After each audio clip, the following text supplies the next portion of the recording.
Hello students, my self AK sir from the science academy.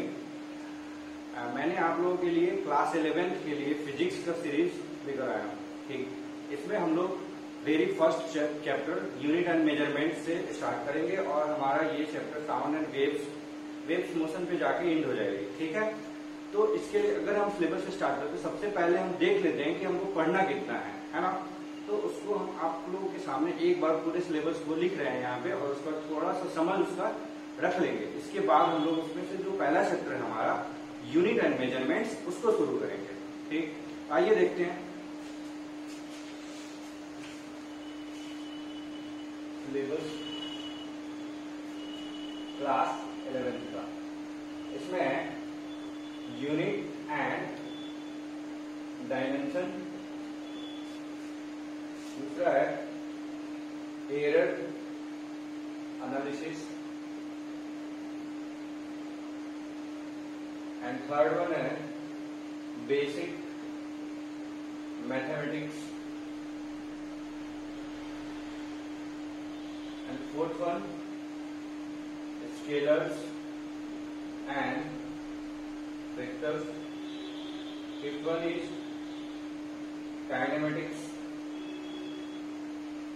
Kinematics के अंदर दो chapter, motion in straight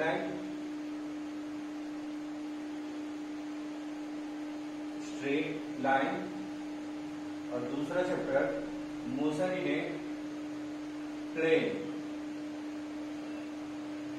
इसके बाद है न्यूटन्स लॉ ऑफ मोशन, इसको मेरे भाई शॉर्ट में बोलते हैं NLM, Newton's law of motion. And then है फ्रिक्शन, उसके बाद है सर्कुलर मोशन,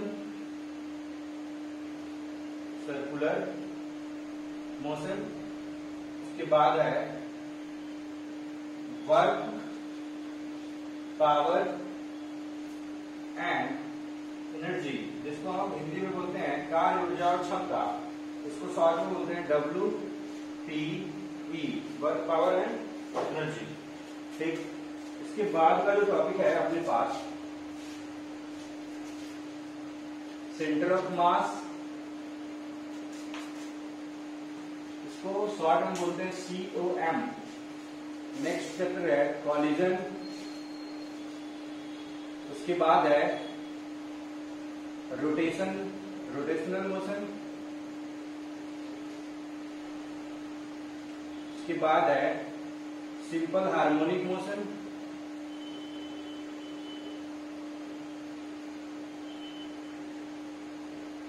SHM, उसके बाद है ग्रेविटेशन, गुरुत्वाकर्षण, जिसको हम हिंदी में बोलते हैं। इसके बाद है फ्लूइड मैकेनिक्स का part, fluid mechanics, elasticity, heat, next है थर्मोडायनेमिक्स,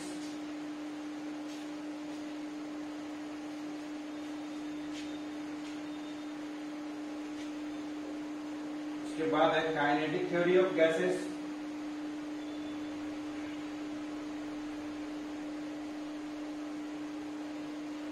नेक्स्ट है साउंड एंड वेव।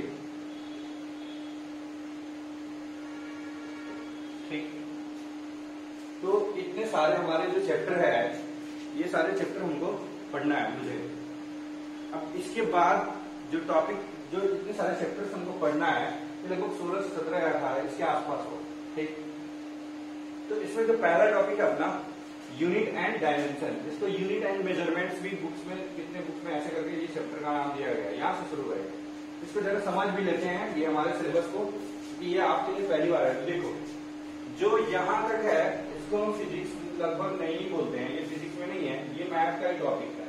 ठीक, ये मैथ्स का टॉपिक है। ठीक, इसका रियल फिजिक्स हमारा यहाँ से स्टार्ट होता है, यहाँ से लेकर यहाँ से ये सारा और अप टू यहाँ तक, इसको हम बोलते हैं न्यूटोनियन फिजिक्स। इसको हम क्या बोलते हैं, न्यूटोनियन, क्योंकि इसमें मैक्सिमम जो रूल्स एंड रेगुलेशंस है वो सारे न्यूटन्स के द्वारा दिए गए हैं, तो इसको न्यूटोनियन फिजिक्स बोलते हैं। उसके बाद इधर थर्मल फिजिक्स है और कुछ सामान्य वेव्स है, ये सारे चैप्टर्स हैं हमारे। देखो एक एक करके हम लोग शुरू करेंगे, यूनिट एंड डायमेंशन से हम लोग शुरू करेंगे।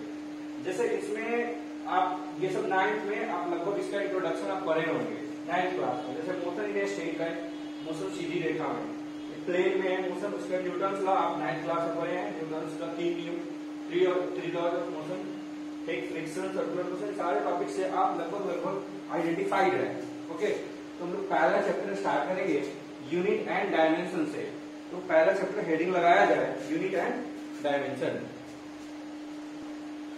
ठीक, तो हम लोग ने हेडिंग लगाया है यूनिट एंड डायमेंशन। ठीक, इस चैप्टर से हम लोग शुरू करेंगे, स्टार्ट लेंगे यहाँ से। तो ये हमारा पहला चैप्टर है, वेरी वेरी फर्स्ट टॉपिक। ठीक, देखो सबसे पहले हम जानते हैं, पहले इसको पढ़ लेते हैं यूनिट, फिर उसको पढ़ लेंगे। तो यूनिट क्या होता है, इसको हिंदी में बोलते हैं मात्रक। ठीक, 9th क्लास में हम लोग पढ़े हुए। यूनिट क्या होता है, जैसे हम जनरल लाइफ की बात अगर करें तो जनरल लाइफ में कहीं पर बाहर जा रहे हैं अगर घूमने, तो हम बोलते हैं मार्केट में 5 kg, 500 किलोमीटर, 5 मीटर, 10.2 सेंटीमीटर। तो ये किसी न किसी फिजिकल क्वांटिटी को या किसी न किसी मैटर्स को, ऑब्जेक्ट्स को रिप्रेजेंट करते हैं, कि ये मैटर या क्वांटिटी को रिप्रेजेंट करते हैं कि ये इतने क्वांटिटी में है, इतना लेंथ है उसका, इतना ब्रेथ है, इतना केजी वेट है ना, इतना न्यूटन का फोर्स है। जैसे हम बात करें तो 100 न्यूटन, इतने न्यूटन का फोर्स है। तो इसमें मुझे पता चल रहा है कि जो एक नंबर है, सब में एक नंबर है, कॉमन चीज है, सब में एक नंबर है और उसके साथ ही साथ एक यूनिट है, मात्रक है। जैसे इसमें केजी है, किलोमीटर है, मीटर है, सेंटीमीटर है, न्यूटन है। तो ये जो चीज लास्ट में लगी हुई है इसको हम लोग बोलते हैं यूनिट, ये यूनिट है। और इस तरफ जो चीज है उसको बोलते हैं लोग न्यूमेरिकल वैल्यू। तो ये यूनिट है। बट अच्छा, ये यूनिट होता किसका है, ये यूनिट किसी न किसी क्वांटिटी का होगा, किसी न किसी ऑब्जेक्ट्स का होगा, है कि नहीं, उसके मेजर करने का। तो सबसे पहले हम जानेंगे कि फिजिकल क्वांटिटी क्या होता है। क्वांटिटी क्या होता है, इसको हिंदी में पढ़ते हैं भौतिक राशि। फिजिकल क्वांटिटी, भौतिक राशि, ये क्या होता है, डेफिनेशन से समझेंगे। Such type of quantity which can be measured with some instruments. It's called physical quantity. It's called physical quantity. देखो मैंने आपको बताया कि वैसा क्वांटिटी जिसको हम मेजर कर सकते हैं, जिसको मेजर कर सकते हैं उसी को फिजिकल क्वांटिटी बोलेंगे, भौतिक राशि। जिसको मेजर नहीं कर सकते हैं उसको फिजिकल क्वांटिटी में हम कंसीडर नहीं करेंगे। ठीक, तो इसमें एक वर्ड है मेजर्ड, मेजरमेंट। ठीक, तो सबसे पहले देखो, जिसको मेजर कर सकते हैं उसी को फिजिकल क्वांटिटी बोलेंगे। तो एग्जाम्पल हम बता रहे हैं, जैसे किसी भी ऑब्जेक्ट का लेंथ मेजर कर सकते हैं, ठीक, वेट मेजर कर सकते हैं, मास, एरिया मेजर कर सकते हैं हम, ये सब, फोर्स मेजर कर सकते हैं। तो जितने भी आप लोग करते हैं वो सब मेजरेबल है, ये सारे के सारे किसमें आ जाएंगे, फिजिकल क्वांटिटी में आ जाएंगे। लेकिन अगर आपसे पूछें कि क्या हम इसको मेजर कर सकते हैं, ड्रीम को, ड्रीम क्या होता है, सपना देखना, इसको मेजर कर सकते हैं कि रात में मैंने 10 मीटर लंबा सपना देखा, ऐसा मेजरेबल नहीं है ना। तो ड्रीम मेजरेबल नहीं है। ठीक, या कोई भी इमोशंस, ऑल इमोशंस, ये सब मेजरेबल नहीं है। तो इसको हम फिजिकल क्वांटिटी नहीं बोलेंगे, नॉट ए फिजिकल क्वांटिटी। ये फिजिकल क्वांटिटी नहीं होगा क्योंकि इसको मेजर ही नहीं कर सकते हैं। जिसको मेजर कर सकते हैं उसी को हम फिजिकल क्वांटिटी बोलेंगे। ठीक, ये फिजिकल क्वांटिटी आपका नहीं होगा। उसके बाद आप फिजिकल क्वांटिटी आई थिंक समझ गए होंगे। तो नेक्स्ट है हमारे पास मेजरमेंट, क्योंकि इसमें लिखा हुआ है कि such type of quantity which can be measured. तो मेजरमेंट क्या होता है, क्योंकि आप लोग डेली लाइफ में इस चीज का यूज करते हैं। तो मेजरमेंट मेजरमेंट बताओ भाई क्या होता है। मेजरमेंट अगर आप बाहर जाते हैं तो देख, जैसे आपको लेंथ मेजर करना है तो उसके लिए आप क्या करते हैं कि एक कोई स्केल लेके आते हैं, है ना। अगर हम लोग पढ़ते हैं जैसे ज्योमेट्री बॉक्स है जो हमारा, उसमें भी एक स्केल होता है 15 सेंटीमीटर का अप्रॉक्स, तो वहां से हम लोग कुछ मेजर कर सकते हैं, या किसी बिल्डिंग का हाइट मेजर करना है, रोड का लेंथ मेजर करना है, या इवन आपको कोई कपड़ा मेजर करना है तो उसके लिए भी दुकानदार एक मीटर स्केल रखता है, या फिर वो 1 फीट वाला फीता रखता है ना, उसके हेल्प से मेजर करते हैं। या आप दुकान पे जाते हैं तो वहां पे लोहे का बना हुआ है, 1 kg का वेट होता है, 500 ग्राम का वेट होता है, 5 kg का वेट होता है ना। तो मेजरमेंट हम कंपैरिजन होता है, यानी किसी एक फिजिकल क्वांटिटी का उसके सेम फिजिकल क्वांटिटी से कंपेयर करना। जैसे अगर मुझे इस मार्कर का लेंथ मेजर करना होगा तो हम क्या करेंगे, एक स्केल लेके आएंगे और उस स्केल से इसको कंपेयर करेंगे, तुलना करेंगे कि यहां से लेके यहां तक कितना हो रहा है, और जितना होगा कंपेयर करने के बाद उतना लिख देंगे मेजरमेंट। तो मेजरमेंट आप समझे कि मेजरमेंट क्या हुआ, कंपैरिजन करना, तुलना करना। तो मेजरमेंट क्या हुआ, measurement is the comparison of a physical quantity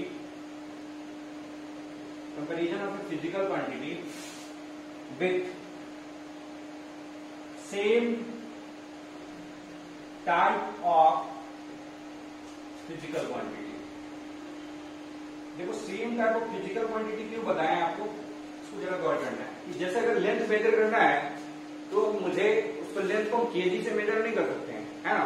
जैसे मुझे मास मेजर करना है तो उसको केजी मीटर से मेजर नहीं कर सकते, इतना मीटर का सब्जी वब्जी चाहे कोई भी चीज, है ना।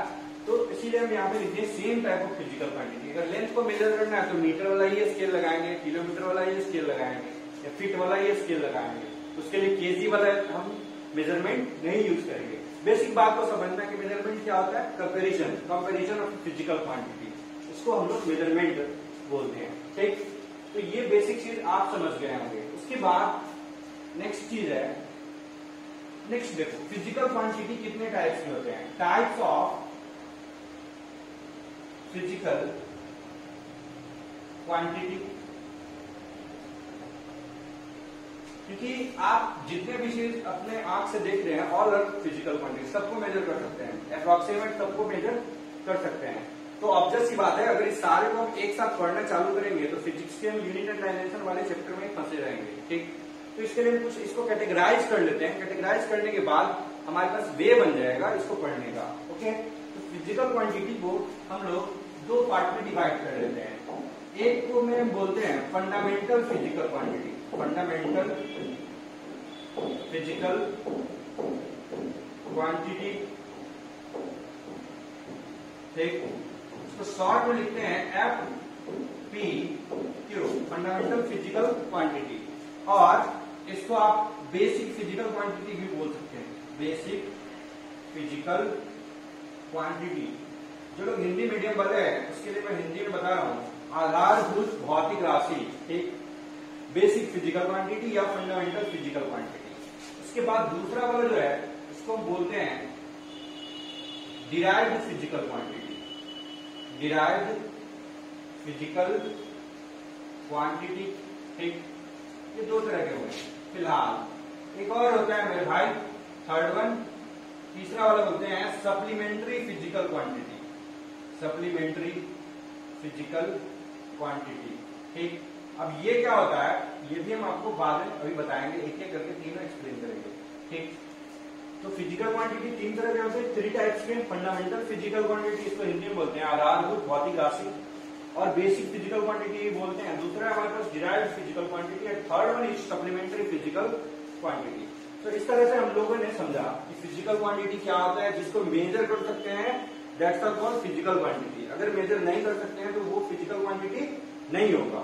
जैसे बताएं आपको all emotions are not measurable, so that this is not a physical quantity। Physical quantity इसको बोलेंगे जो मेजर कर सकते हैं, तो जिसको माप तौल सकते हैं।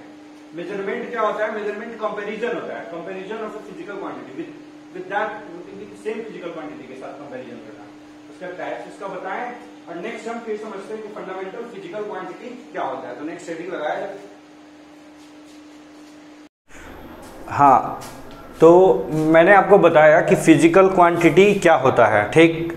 तो जिसको हम मेजर कर सकते हैं उसको फिजिकल क्वांटिटी बोलते हैं। उसके बाद उसका टाइप्स देखें, ठीक। तो ज़रा हम इस चीज़ को ज़रा और मैथमेटिकली समझें। देखो आओ, आपको फिजिकल क्वांटिटी में मैंने बताया था कि कोई भी फिजिकल क्वांटिटी होगा तो एक नंबर होगा, उसके साथ साथ एक यूनिट होगा। जहाँ भी देख रहे हैं नंबर है, एक यूनिट है, नंबर है, यूनिट है। अगर 1 kg भी लिखें हम तो भी एक नंबर है और एक यूनिट है। तो क्या हम ये लिख सकते हैं कि physical quantity PQ is equal to numerical value into unit, लिख सकते हैं। तो ये हमारे पास मैथमेटिक्स के लैंग्वेज में एक फार्मूला सा आ गया कि physical quantity equal to numerical value into unit. अब यहाँ तक तो बात सही है, ये हमको समझ में आ गया कि sir physical quantity is equal to numerical value into unit. अब एक चीज़ और को समझते हैं कि न्यूमेरिकल वैल्यू और यूनिट में क्या रिलेशन होता है। न्यूमेरिकल वैल्यू और यूनिट में क्या रिलेशन होता है, देखो ज़रा कि जैसे हम 1 kg लिखें, ठीक, तो ये कितने ग्राम के बराबर होगा? 1000 ग्राम। आप सब लोग जानते हैं, बेसिक बात को जानते हैं। एक और लिख लेते हैं, चलो 1 आवर लिखें तो ये कितने सेकेंड? 3600 सेकेंड, ये सब लोग जानते हैं। तो यहाँ पे देखो कि ये न्यूमेरिकल वैल्यू 1 है, यहाँ पे न्यूमेरिकल वैल्यू 1000 है, और यहाँ पे यूनिट kg है, और यहाँ पे यूनिट ग्राम है, ठीक। तो न्यूमेरिकल वैल्यू अगर बढ़ेगा, न्यूमेरिकल वैल्यू अगर बढ़ेगा तो यूनिट क्या हो गया?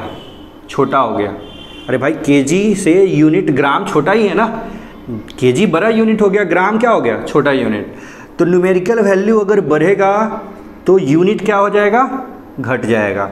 तो हम ये क्या लिख सकते हैं? Numerical value inversely proportional to unit, ये लिख सकते हैं या नहीं लिख सकते हैं? यहाँ भी वही स्थिति है कि यहाँ पे न्यूमेरिकल वैल्यू 1 है और यहाँ पे न्यूमेरिकल वैल्यू 3600 सेकेंड है। तो यहाँ पे न्यूमेरिकल वैल्यू बढ़ गया तो यूनिट क्या हो गया? घट गया। यूनिट छोटा हो गया ना, our is a big unit and second is a small unit, है ना। तो यहाँ पे भी वही स्थिति है।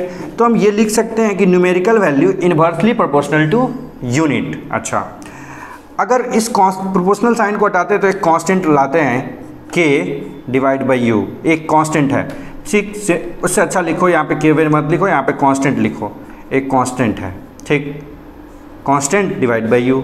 तो n इंटू यू बराबर हम क्या बोल सकते हैं मेरे भाई? कांस्टेंट बोल सकते हैं या नहीं बोल सकते हैं? एकदम बोल सकते हैं, क्रॉस मल्टीप्लिकेशन करने के बाद। तो n इंटू यू बराबर कांस्टेंट। तो यहाँ से एक फॉर्मूला भी हो जाता है कि n1u1 बराबर n2u2।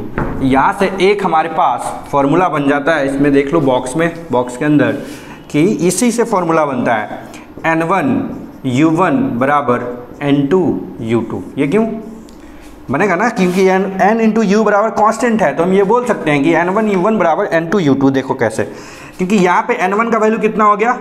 1। इसी एग्जाम्पल में समझ सकते हैं हम, इसी एग्जाम्पल में। एग्जाम्पल है जैसे 1 kg is equal to 1000 of gram. तो यहाँ पे हम समझ सकते हैं ये n1 है और ये u1 है, यूनिट 1, ये n2 है और ये u2 है, और ये दोनों अपने आप में बराबर है ना। 1 kg बराबर 1000 ग्राम। यहाँ भी वही स्थिति है कि 1 आवर बराबर 36। तो n1u1 बराबर n2u2। तो ये हमारे पास एक फॉर्मूला बनता है n1u1 बराबर n2u2। इसको ऐसे भी आप यूज कर सकते हो, n1 डिवाइड बाई n2 बराबर u2 डिवाइड बाई u1, ऐसे भी यूज कर सकते हो। तो ये बहुत अच्छा फॉर्मूला हमारे पास हो गया। ये तो डायरेक्ट पूछा गया क्वेश्चन है, n inversely proportional to u। तो एक चीज़ तो हमारे पास ये समझ में आया, और फिजिकल क्वांटिटी बराबर NU। इसको अगर समझ में नहीं आया तो फिर से दोबारा देखिए, ठीक। नेक्स्ट जो है हमारे पास, ये तो फिजिकल क्वांटिटी आपको बताएं। नेक्स्ट हम आपको फिजिकल क्वांटिटी का जो टाइप बताए हैं उसको देखो, फंडामेंटल फिजिकल क्वांटिटी। तो पहला है हमारा fundamental physical quantity, basic physical quantity, ठीक। इसको हम डिनोट कर रहे थे किससे? FPQ से मेरे भाई। तो देखो ये किसको बोलते हैं? फंडामेंटल। फंडामेंटल कहने का मतलब होता है एकदम बेसिक, यानी कि जो वैसा फिजिकल क्वांटिटी जो किसी दूसरे फिजिकल क्वांटिटी पे डिपेंड नहीं करता हो, उसको हम बोलते हैं फंडामेंटल फिजिकल क्वांटिटी। वैसा फिजिकल क्वांटिटी जो किसी दूसरे फिजिकल क्वांटिटी पे डिपेंड नहीं करता हो उसको फंडामेंटल फिजिकल क्वांटिटी बोलेंगे, और वैसा फिजिकल क्वांटिटी जो किसी दूसरे फिजिकल क्वांटिटी पे डिपेंड करता हो उसको हम बोलेंगे डिराइव्ड फिजिकल क्वांटिटी। समझ में आया ये बात? तो इस चीज़ को हम नोट कर लेते हैं कि such type of physical quantity which does not depend on another physical quantity is called fundamental physical quantity FPQ। अब ये कौन डिसाइड करेगा कि ये क्वांटिटी डिपेंड करेगा या नहीं करेगा? तो इसके लिए एक सिस्टम बना है जिसको हम बोलते हैं सिस्टम ऑफ इंटरनेशनल या इंटरनेशनल सिस्टम ऑफ यूनिट, जिसको हम SI यूनिट भी बोलते हैं, है ना? जिसको हम क्या बोलते हैं? SI unit, system of international या international system of unit, international, इसको हम शॉर्ट में बोलते हैं SI। ठीक, तो ये एक तरह का सिस्टम होता है, सिस्टम, SI सिस्टम। ठीक, इस सिस्टम के अकॉर्डिंग, SI सिस्टम के according, according to this system S/M system, there are 7 fundamental physical quantity. इस सिस्टम के अकॉर्डिंग कितने फंडामेंटल फिजिकल क्वांटिटी है? 7। कौन कौन से? तो यहाँ पे हम नेमिंग कर लेते हैं, सीरियल नंबर के हिसाब से नेमिंग कर लेते हैं। 1 2 3 4 5, और आप लोग 9th क्लास में पढ़े होंगे कि फंडामेंटल फिजिकल क्वांटिटी 1 नंबर, एक में हम बोलते हैं लेंथ को, लेंथ लंबाई, 2 number mass, 3 number time, 4 number electric current, विद्युत धारा, electric current, 5 number temperature, and 6 number amount of substance, और 7 नंबर ल्यूमिनियस इंटेंसिटी,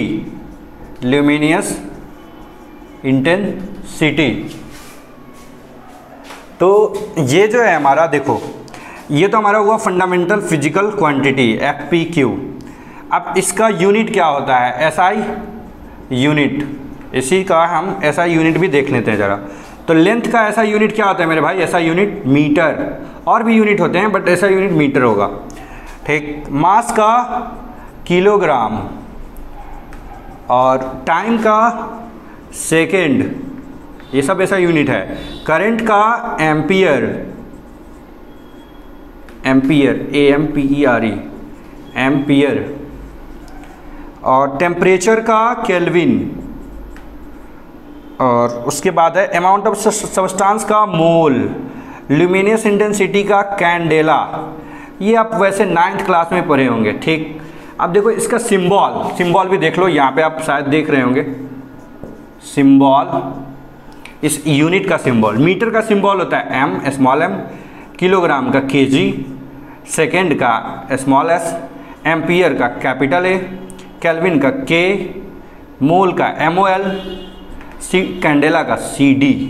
ठीक, तो इस तरह से हम आपको बताएं फंडामेंटल फिजिकल क्वांटिटी, और ये SI सिस्टम के अकॉर्डिंग 7 फंडामेंटल फिजिकल क्वांटिटी होते हैं। कौन कौन से? Length, mass, time, electric current, temperature, amount of substance and luminous intensity.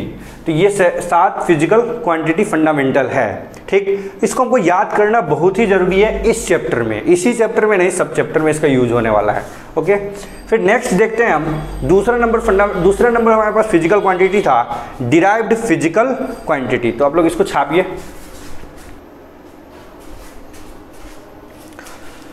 हाँ, तो नेक्स्ट है हमारा डिराइव्ड फिजिकल क्वांटिटी। ये हम आप लोगों को फंडामेंटल फिजिकल क्वांटिटी बताएं दिए, उसके बाद है डिराइव्ड फिजिकल क्वांटिटी। ये ठीक, तो आपको पहले समझाए हैं कि फंडामेंटल हम उसको बोलते हैं जो डिपेंड नहीं करता है किसी पे, और जो डिपेंड करता है वैसे फिजिकल क्वांटिटी को हम डिराइव्ड फिजिकल क्वांटिटी बोलते हैं। ठीक, such type of physical quantity PQ which depends on fundamental physical quantity is called derived physical quantity. इसका एग्जाम्पल देख लो मेरे भाई, जैसे हम बताएं आपको स्पीड, सबसे छोटा एग्जाम्पल स्पीड। तो स्पीड जो है, स्पीड को अगर लिखेंगे फॉर्मूला तो ये आएगा distance with divide by time. तो स्पीड दो चीज़ पे डिपेंड कर गया, डिस्टेंस पे, यानी कि डिस्टेंस क्या हो गया, टाइप ऑफ लेंथ, लेंथ पे और टाइम पे। तो लेंथ एक फंडामेंटल फिजिकल क्वांटिटी है, time is also a fundamental physical quantity, आप साथ में से दोनों है। तो स्पीड ये दो चीज़ पे डिपेंड कर रहा है, लेंथ पे और टाइम पे, ठीक। तो इसी देखो, अभी स्पीड को अगर डिफाइन करना है तो आपके पास लेंथ भी चाहिए, टाइम भी चाहिए। अगर टाइम नहीं रहेगा तो आप स्पीड को डिफाइन कर पाओगे, नहीं डिफाइन कर पाओगे, या फिर लेंथ नहीं रहेगा तो डिफाइन नहीं कर पाएंगे। तो स्पीड दो चीज़ पे डिपेंड कर रहा है, इसीलिए स्पीड कैसा क्वांटिटी हो जाएगा, डिराइव्ड फिजिकल क्वांटिटी हो जाएगा, derived physical quantity, DPQ, derived physical quantity. उस तरह से आप ये बता सकते हैं कि जैसे एक और एग्जांपल हम आपको बोल रहे हैं, दूसरा सबसे अच्छा एग्जांपल जो परिचित है, फोर्स। फोर्स माने बल। फोर्स क्या होता है, mass into acceleration, mass into acceleration, त्वरण, ठीक। मास का यूनिट केजी होता है, आप अभी अभी जाने कि fundamental physical quantity KG into acceleration. Acceleration क्या होता है, change in velocity divide by time, है ना, change in velocity divide by time. तो ये भी इसका होता है मीटर डिवाइड बाय सेकेंड का स्क्वायर। तो ये क्या हो गया, KG metre divide by second का स्क्वायर। तो ये देखो, ये तीन चीज़ पे डिपेंड कर रहा है, केजी पे डिपेंड कर रहा है, मीटर पे डिपेंड कर रहा है, सेकंड पे डिपेंड कर रहा है। तो फोर्स भी कैसा क्वांटिटी हो जाएगा, डिराइव्ड फिजिकल क्वांटिटी। इस सात के अलावा, इस सात फंडामेंटल फिजिकल क्वांटिटी के अलावा जितने भी फिजिकल क्वांटिटी मिलेंगे सारे के सारे कैसा क्वांटिटी होंगे, डिराइव्ड फिजिकल क्वांटिटी होंगे। तो ये हमारे पास, इसको भी आपको नोट करना है, डिराइव्ड फिजिकल क्वांटिटी, ठीक। इसके बाद जो है हमारा इसमें सप्लीमेंट्री फिजिकल क्वांटिटी बताए थे आपको। तो देखो सप्लीमेंट्री यानी कि थर्ड नंबर हमारे पास है, supplementary physical quantity, supplementary physical quantity, ठीक। ये देखो, ये थोड़ा यूनिक है अपने आप में, बच्चों को दोनों पता होता है। सप्लीमेंट्री देख लो, सप्लीमेंट्री फिजिकल क्वांटिटी, फंडामेंटल मुझे समझ में आ गया, डिराइव समझ में आ गया। सप्लीमेंट्री फिजिकल क्वांटिटी, हम दो फिजिकल क्वांटिटी को बोलते हैं, एक है हमारे पास प्लेन एंगल और दूसरा है हमारे पास सॉलिड एंगल। एंगल है दोनों, अब प्लेन एंगल और सॉलिड एंगल। प्लेन एंगल का SI unit, SI unit plane angle का रेडियन होता है, ठीक। और सॉलिड एंगल का ऐसा यूनिट स्टेरेडियन होता है, ठीक। इसको हम RAD से डिनोट करते हैं, RAD, सॉलिड एंगल स्टेरेडियन। इसको हम वैसे ओमेगा से डिनोट करते हैं, इससे डिनोट करते हैं सॉलिड एंगल। दो चीज़ों का, प्लेन एंगल और सॉलिड एंगल, ये हमारे पास कैसा फिजिकल क्वांटिटी है, सप्लीमेंट्री फिजिकल क्वांटिटी। जरा प्लेन एंगल को समझते हैं हम लोग क्या है। प्लेन एंगल, प्लेन नाम इसका क्यों पड़ा है, जैसे देखो दो लाइन अगर कट करेगी, दो लाइन, टू लाइन्स कट करेगी तो एक जो एंगल बनेगा, जैसे सपोज कर ले एक लाइन ये, एक लाइन ये, तो ये दो लाइन है, ये दो लाइन का कटिंग पॉइंट यही है ना। तो यहाँ पे जो एंगल बन रहा है ये प्लेन एंगल हो गया, ये या ये वाला एंगल बोल दो, कोई भी एक एंगल, हमारे पास ये प्लेन एंगल होगा जिसको हम थीटा से डिनोट करते हैं, ठीक। अब ये दो लाइन अगर कट करती है तो एक प्लेन फॉर्म करता है कभी भी, जैसे एक लाइन ये हो गया, ये तो प्लेन हो जाएगा, एक लाइन, दोनों लाइन अगर कट करेगी तो एक प्लेन बनेगा, इसीलिए इसका नाम होता है प्लेन एंगल। इसको हम रेडियन में डिनोट करते हैं, ऐसा यूनिट बोल रहे हैं, डिग्री भी होता है भाई, बट डिग्री इज नॉट ऐसा यूनिट, रेडियन इज ऐसा यूनिट, ठीक। तो ये रेडियन प्लेन एंगल का होगा। अब इसका प्लेन एंगल का फॉर्मूला क्या होता है जरा देखो, प्लेन एंगल, आप किसी भी एक लाइन को, किसी भी एक लाइन, जैसे ये कटिंग पॉइंट O हो गया, एक लाइन को, कोई बड़ा या छोटा लाइन दोनों में से कोई भी, ये बड़ा लाइन हो गया, एक लाइन को रेडियस मान लो, O से लेके यहाँ तक को क्या मान लो, रेडियस।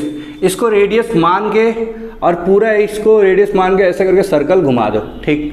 तो जब ये सर्कल हम बनाएंगे तो इसके बीच में ये कटिंग पॉइंट और ये कटिंग पॉइंट, ये जो लेंथ हुआ इसको हम कौन सा लेंथ बोलते हैं, इसको कौन सा लेंथ बोलते हैं, आर्क की लंबाई, आर्क लेंथ, चाप की लंबाई, सॉरी आर्क लेंथ बोलते हैं। और ये हमारे पास क्या हो गया, रेडियस, ये भी रेडियस, ये भी रेडियस। तो जो अपने पास प्लेन एंगल है मेरे दोस्त, तो प्लेन एंगल का फॉर्मूला हो जाएगा, plane angle is equal to arc length divide by radius. ठीक, ये प्लेन एंगल का फॉर्मूला हो जाएगा, arc length divide by radius, चाप की लंबाई डिवाइड बाय त्रिज्या। Arc length, this is a length, तो इसका यूनिट क्या हो जाएगा, मीटर, और radius is also a length, radius क्या है, एक लंबाई है, तो ये भी मीटर, तो मीटर से मीटर क्या हो गया, कैंसिल। तो इसका मतलब तो ये हो गया नो यूनिट, इसका कोई भी यूनिट नहीं आया। यूनिट तो उसका बनेगा ना जिसमें कैंसिल वैंसिल नहीं हो, जैसे ये सब में देखो कोई भी कैंसिलेशन नहीं है, यहाँ तो मीटर से मीटर कैंसिल हो गया तो कोई यूनिट ही बचा ही नहीं।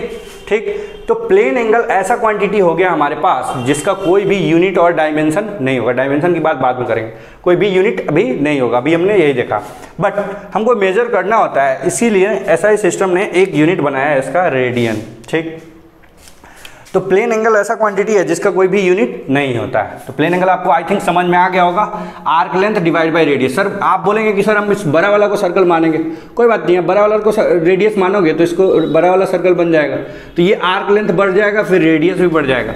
और एंगल होता क्या है, दोनों का रेशियो है, अनुपात है, तो रेशियो है तो 2/4 लिखो या 3/6 लिखो, बात तो बराबर ही है। 2/4 लिखो 1/2 ही होगा, और 3/6 लिखो ये भी 1/2 ही होगा। ठीक, समझ रहे हैं आप मेरी बात को। चलो नेक्स्ट है हमारे पास सॉलिड एंगल, दूसरा नंबर देखो, सॉलिड एंगल, इसको भी समझ लो। सॉलिड एंगल ये क्या होता है, सॉलिड एंगल मेरे बंधु तभी बनेगा जब दो प्लेन आपस में कट करेगी, जैसे दो लाइन कट करेगी, दो लाइन, 2 लाइन्स अगर कट करेगी तो हमारे पास प्लेन एंगल फॉर्म करेगा। और अगर दो प्लेन कट करेगी, दो प्लेन, तो एक सॉलिड एंगल फॉर्म होगा। ठीक, जैसे एक प्लेन ये हो गया और एक प्लेन ये हो गया। ठीक, तो यहाँ पे ये दोनों प्लेन कट कर रहा है, तो इसमें जो एंगल बनेगा वो सॉलिड एंगल होगा।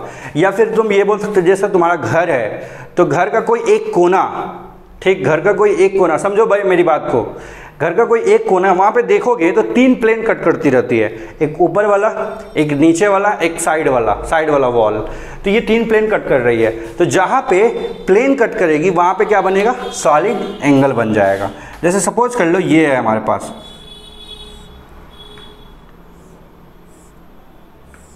ये, अब ये देखो जैसे आपका आइसक्रीम जो होता है, आइसक्रीम ये उसी टाइप का है। ये जो एरिया बन गया ऊपर में, ये ऊपर वाला पार्ट का एरिया है, यहाँ पे जो एंगल बन रहा है ये वाला एंगल, इसी को हम बोलते हैं सॉलिड एंगल। सॉलिड एंगल, तो ये क्या होता है मेरे भाई, इसका फॉर्मूला भी क्या होता है, ये भी देख लो।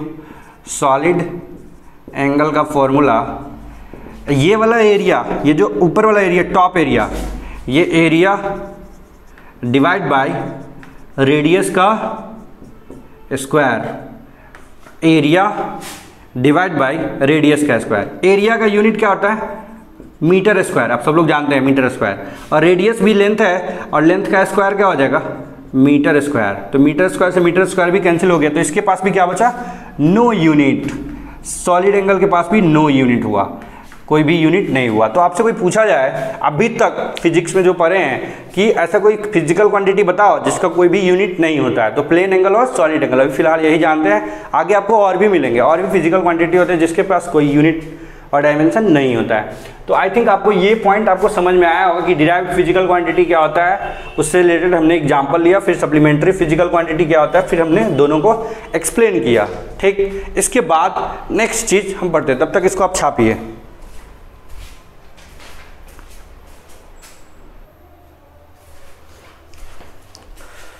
तो नेक्स्ट है ये, अभी हम लोगों ने डिराइव्ड फिजिकल क्वांटिटी पढ़ा, फिर उसके सप्लीमेंट्री फिजिकल क्वांटिटी पढ़ लिया।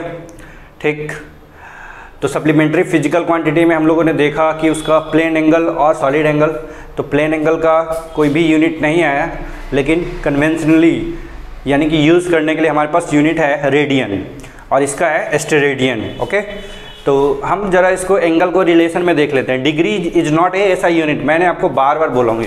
देखो 360 डिग्री, तो डिग्री से रेडियन में थोड़ा कन्वर्ट करना जानते हैं, बराबर 2 पाई रेडियन होता है। ये बात मुझे याद रखना है कि 360 degree equal to 2 pi radian, या आप 180 डिग्री इक्वल टू बता सकते हैं पाई रेडियन।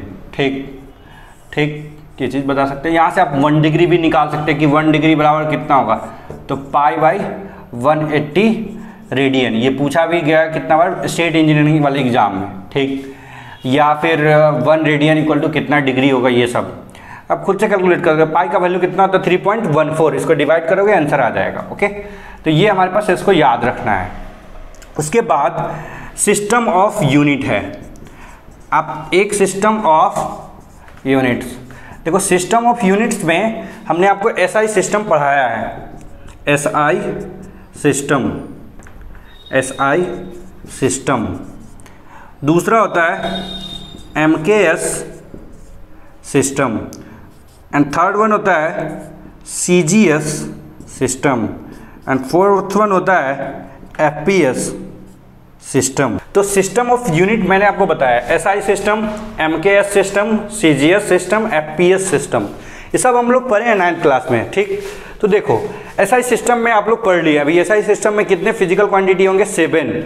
कौन कौन सा? Length, mass, time, temperature, current, amount of substance, luminous intensity.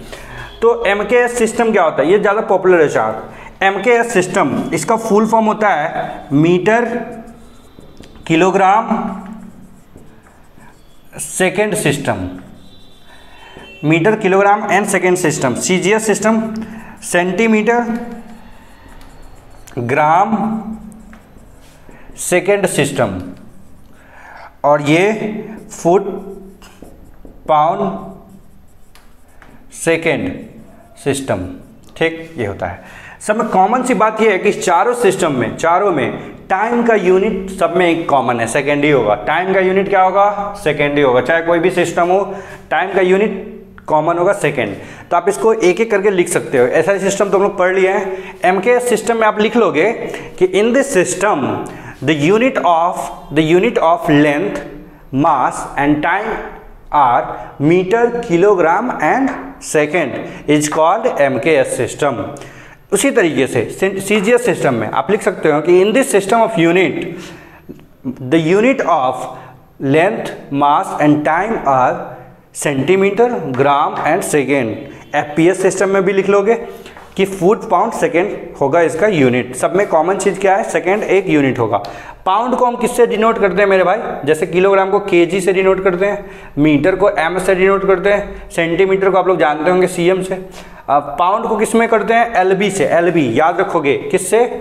LB, small LB. Foot को एफटी, और टाइम सेकेंड को तो जानते ही हो, एफटी, स्मॉल एफटी, ये एलबी, ठीक। ये चीज़ था। तो हमारे पास 4 सिस्टम ऑफ यूनिट, इसको आपको लिखना है। नेक्स्ट टॉपिक जो है हमारा, अब यूनिट हमारा खत्म हो गया। यूनिट इतना ही है। यूनिट का जो कुछ क्वेश्चन है वो यूनिट और डायमेंशन का क्वेश्चन दोनों हम साथ में ही करेंगे। इसके लिए देखते हैं हम डायमेंशन। डायमेंशन, ठीक। डायमेंशन क्या होता है?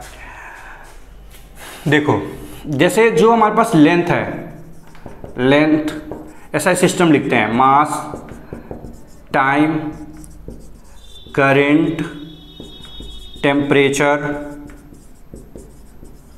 अमाउंट ऑफ सबस्टांस,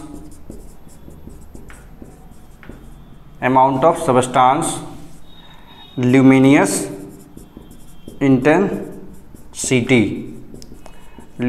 इंटेंसिटी, ठीक। तो लेंथ का डायमेंशन होता है कैपिटल एल, इसको बिग ब्रैकेट के अंदर लिखते हैं डायमेंशन को, ये रूल होता है। मास का कैपिटल एम, टाइम का कैपिटल टी, ये आपको याद होना चाहिए। लेंथ का कैपिटल एल, मास का कैपिटल एम, टाइम का कैपिटल टी। करंट का आई भी लिखा जाता है बुक में और ए भी लिखा जाता है, दोनों फॉलो करते हैं, इसके लिए याद रखना चाहिए। टेम्परेचर का के केल्विन वाला होता है। अमाउंट ऑफ सबस्टांस का MOL ही होगा। कैंडेला का CD ही होगा। तो ये डायमेंशन होता है। अब डायमेंशन होता क्या है? देखो, ये तो हम आपको बता दिए कि हमको न्यूमेरिकल्स बनाने में इजी होगा कि लेंथ का L, मास का M, टाइम का T, करंट का I और A दोनों होगा, टेम्परेचर का K, थीटा भी लिखता है कहीं कहीं, अमाउंट ऑफ सबस्टांस का मोल, ल्यूमिनस इंटेंसिटी कैंडेला CD, ठीक। देखो डायमेंशन होता है ना कि किसी भी क्वांटिटी में, कोई भी क्वांटिटी हो, डिराइव्ड फिजिकल क्वांटिटी हो या कोई भी हो, तो उसमें फंडामेंटल फिजिकल क्वांटिटी का कितना पावर रेज हो रहा है, कितना पावर बन रहा है। जैसे हम यहाँ पे देख रहे थे, एक एग्जाम्पल लिखे थे फोर्स का, तो उसमें जब हम क्वेश्चन करेंगे इस पे बेस्ड तो मुझे समझ में आ जाएगा। फिलहाल आप इसको नोट कर लीजिए, ठीक।